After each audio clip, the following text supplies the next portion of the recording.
This is a 2025 Polaris Ranger Extreme Duty 1500 NorthStar Edition. It retails for $39,000, and it is replacing the midsize trucks on farms throughout the Midwest. Hey, it's Tim, Pickup Truck Plus SUV Talk.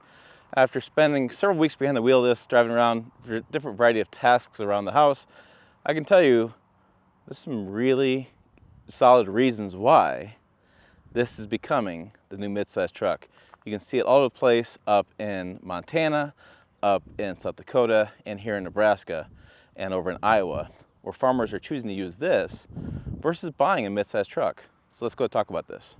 Okay, let's start up front. We have a 6,000-pound winch up front, so built in, pretty capable there for hauling logs or hauling things when stuff gets stuck.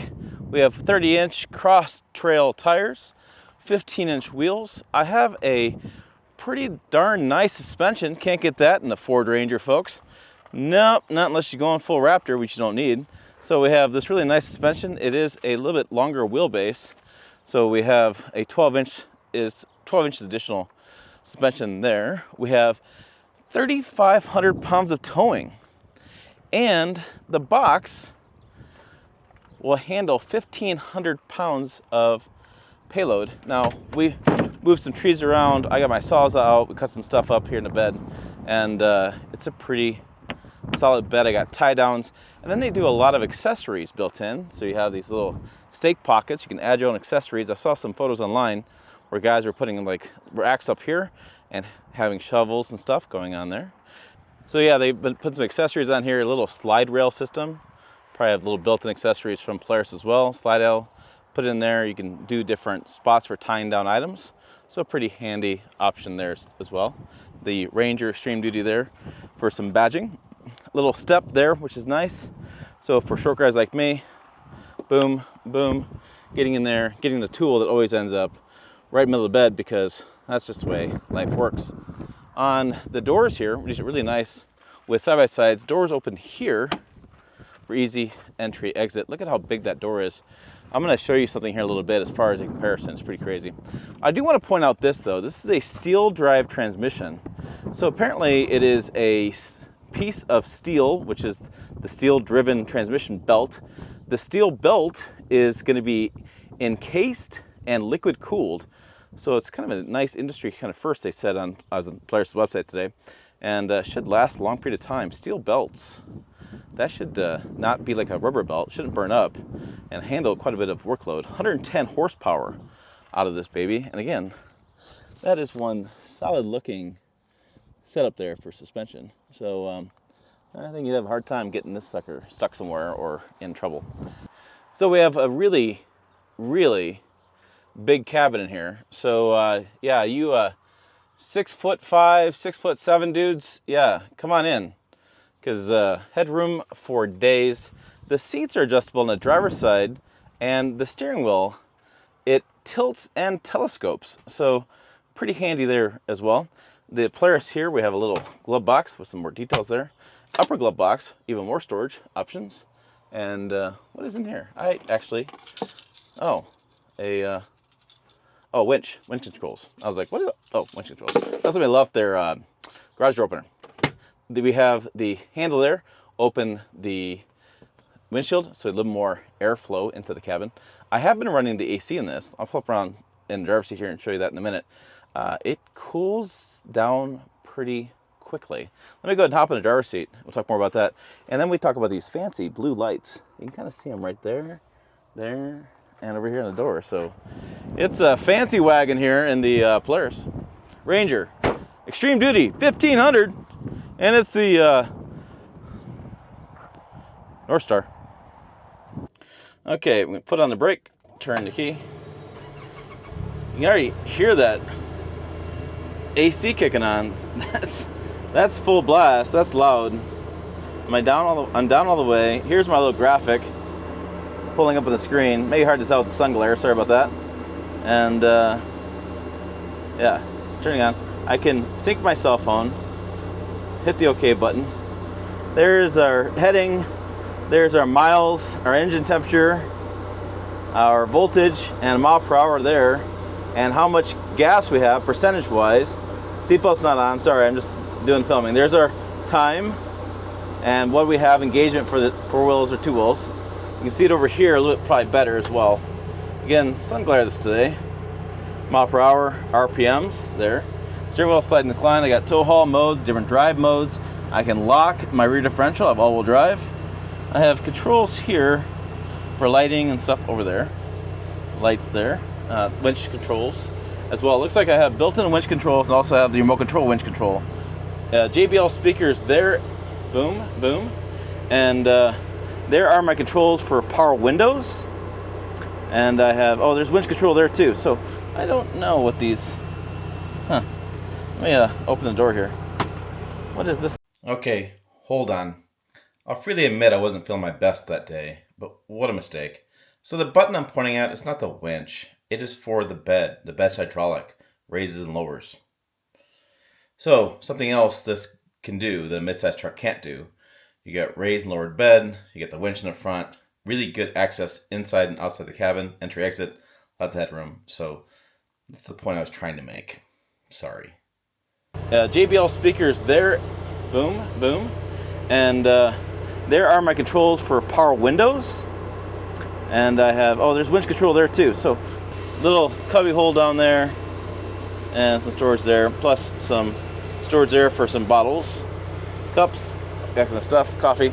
And already getting cool in the cabin, a big mirror there, and the lighting for the bed. I have a Chinzel lamp back there as well.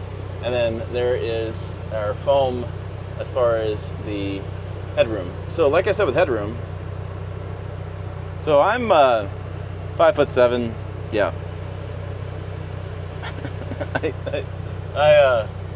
I don't know. If you don't fit in this thing, I don't know what you don't fit into. Like, this thing is massive. Shoulder room for days. Like, I can see dudes going, I just want to drive this because they fit so well in this thing. Because it is quite the roomy inside. So let me grab my helmet and stuff, throw the GoPro in the corner, and let's go for a ride. Remember that crazy comparison I was going to tell you about? Yeah. I'm also driving this Jeep Wrangler Rubicon this week. This is the Polaris. I am not making things up. They're sitting on level ground. The Polaris cabin is taller than the Wrangler. And look, the wheels are smaller. The Wrangler tires are taller. The wheels are probably bigger. The Polaris wheels and tire combo are smaller. But the suspension of the Polaris is probably fairly on par with the suspension of the Wrangler. Okay? Yeah. Isn't that crazy? And guess what? They both come with a built-in winch. Now, they do make this Polaris NorthStar as a 6-seater. This is a 3 with the bench in the middle. Imagine this is a 6 and the bed. It's almost as long as the Wrangler. If this Polaris came with a 6-seater, it'd be as long as the Wrangler. Now you tell me if that's nuts. Now this is $39,000.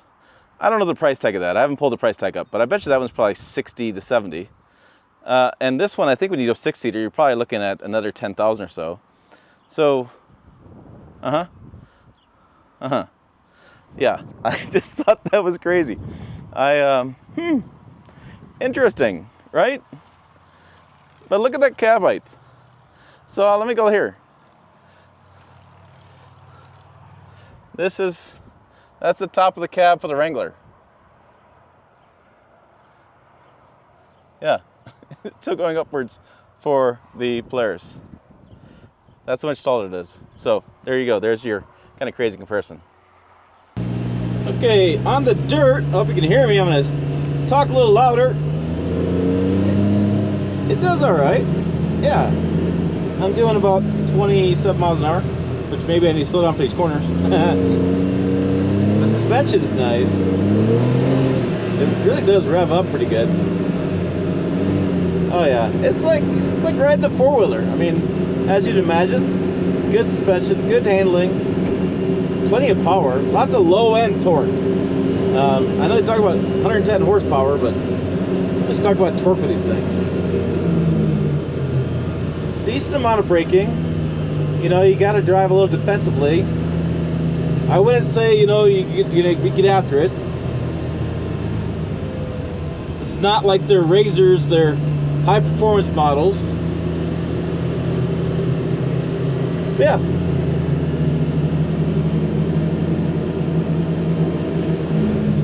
It's pretty good. So then if I turn, go down this hill. Oh yeah. Like a walk in the park.